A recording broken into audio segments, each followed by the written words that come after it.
Bonjour, ici Céline Talbot, coach de gestion, formatrice et conférencière. Le thème pour la capsule Le bonheur au travail est le suivant: quand la bouffée d'air frais se transforme en irritant. Combien de fois ai-je entendu cet énoncé? C'est une bouffée d'air frais. Vous embauchez une nouvelle personne. En entrevue, chacune de ses paroles sonne comme de la musique à vos oreilles. Vous êtes fébrile, charmé, enthousiaste à l'idée de l'avoir dans votre équipe et vous vous dites que cette personne va apporter du sang neuf. Toutefois, son attitude ou ses comportements qui vous ont tellement charmé au départ semblent maintenant se transformer en irritants. Pourquoi et comment éviter qu'un tel problème ne surgisse? 3 règles. La première, c'est celle de clarifier vos attentes. Vous cherchez quoi exactement? Par exemple, Pierre-Antoine, qui est embauché pour ses compétences de vente, ses résultats audacieux, son expérience, son expertise dans un domaine que vous ne maîtrisez pas encore totalement, ainsi que ses réalisations passées qui sont, avouons-le, spectaculaires. Une bouffée d'air frais que vous vous dites.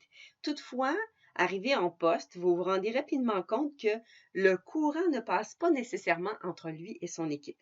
Les résultats tardent à venir, d'autant plus que les communications que Pierre-Antoine, euh, ces communications, elles ne sont pas faites de dentelle. Les tensions, les frustrations sont nombreuses de part et d'autre et vous vous demandez tous les deux si vous avez fait le bon choix. Une mauvaise compréhension des valeurs, de la personnalité de Pierre-Antoine. Avec le recul, vous vous rendez compte que tout était là, mais vous avez refusé de le voir. Alors, que faire? Dans les faits, l'intégration aurait pu être tout autre si les règles du jeu avaient été établies dès le départ, si les attentes avaient été clarifiées dès le départ. Je m'explique. Pierre-Antoine n'a jamais mâché ses mots, euh, car la satisfaction du client, c'est sa priorité. Il est très exigeant, mais ses équipes et ses employeurs antérieurs ont toujours apprécié son style de gestion. Ses lettres de référence en témoignent d'ailleurs. Son approche directive vous écorche et écorche vos ressources. Celle-ci va à l'encontre des valeurs de l'entreprise qui croit en ces personnes, qui s'engagent dans le développement des talents, des compétences des personnes en place. Et Pierre-Antoine a communiqué en toute transparence son approche en entrevue, mais personne n'a trop prêté attention à ces détails, tellement chacun était emballé par ses réalisations puis ses résultats spectaculaires.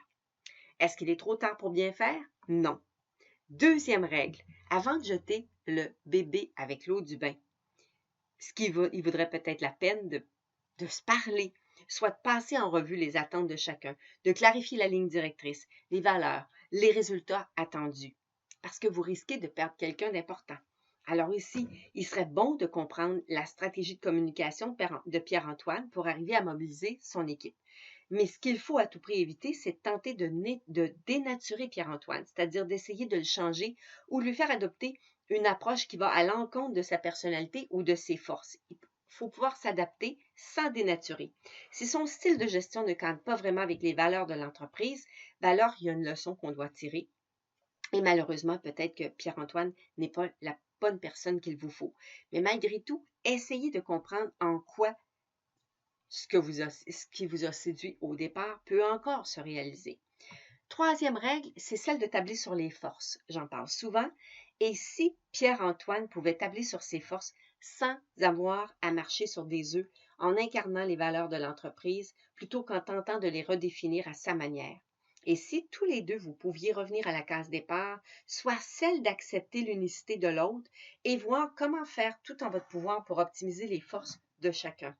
Vous et Pierre-Antoine avez probablement tout à apprendre de cette nouvelle expérience et parions que si c'est bien fait, vous ne serez pas déçus. Alors en terminant, comment faites-vous pour que vos bouffées d'air frais le demeurent? J'aime apprendre de vous autant que vous aimez apprendre de moi. Je vous dis au plaisir et à bientôt.